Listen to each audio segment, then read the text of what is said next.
مثلا تنفيذ هذه الركنيه، لعبت الكره دائريه، البحث عن الراسيه، دائما خطوره، كره لمسات احد المدافعين بالفعل، والكره في الركنيه، ركنيه من جديد لفائده المنتخب الوطني المغربي، هذا المره من الجهه اليمنى.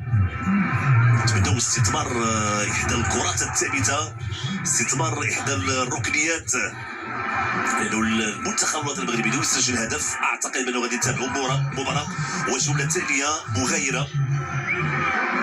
المنتخب التنزاني سيحاول تكون هناك ردة فعل، وبالتالي غادي يكون هناك ممرات وهناك مساحات، خصوصا التقنيات ديال اللاعبين بامكان تقدم حلول.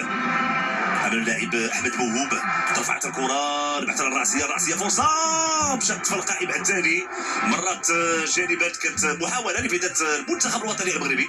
امامنا ادريس عيد الشيخ، نفذات من عبد الله وزن، الراسيه ديال